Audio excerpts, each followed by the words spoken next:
Hello, everyone, and welcome to the channel. I'm your host, Alfredo Hammerdown Manning. Happy New Year.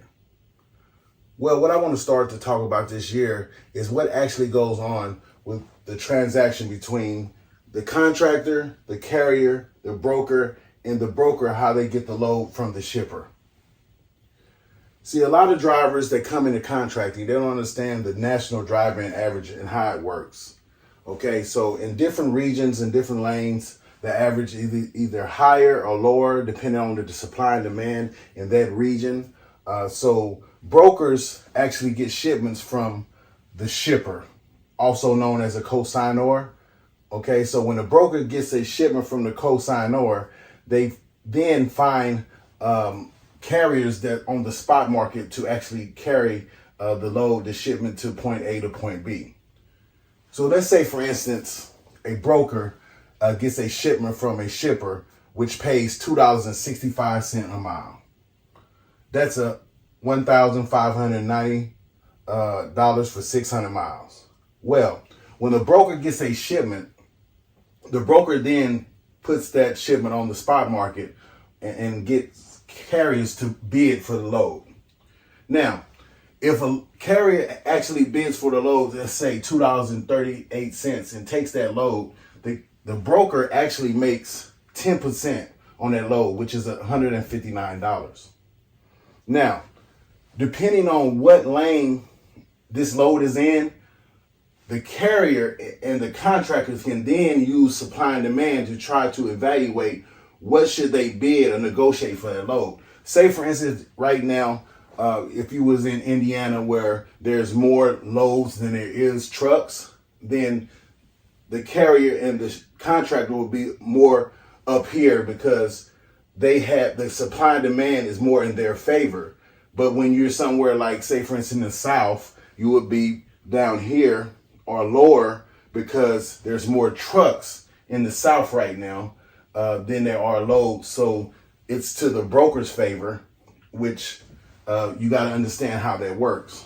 But overall, when a broker gets a load from a shipper, brokers have what you call broker agents. And the broker agent's job is to get the load to point A, from point A to point B at the lowest amount possible.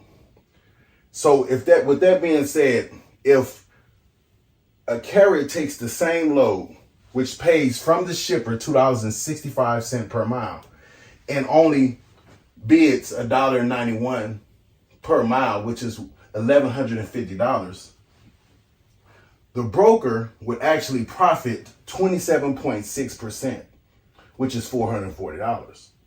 Now, as a contractor, it's in our best interest to study supply and demand and really analyze the national driving averages in any particular region that we're in, so we can use the supply and demand method to best capitalize and be profitable. And that's our job. It's not the carrier's job, it's not the broker's job, and it's not the shipper's job. That's our job to study the national averages, to the supply and demand, how many trucks is in this area, how many loads is in this area. And we use this as a tool to negotiate so we can be as profitable as possible. What I've realized, a lot of drivers call me and say, well, I'm over here and they're only offering me $1.60 a mile. And I ask them, I say, okay, how many loads are in that area right now? And they say, well, I don't know. Well, if you don't know, how do you know that you're getting paid less than you're supposed to? Because without understanding how supply and demand works and the truck to load ratio, meaning how many trucks is in that area, how many loads is in that area, because if there's 4 loads and 12 trucks, of course, this market is to the broker's advantage. So it will put the broker somewhere around here. So when you actually study your craft and know what's going on, it would actually help you in the long run to be a better owner operator once you do own your truck and actually have your own authority and be able to bid, because you'll understand how supply and demand works in a whole.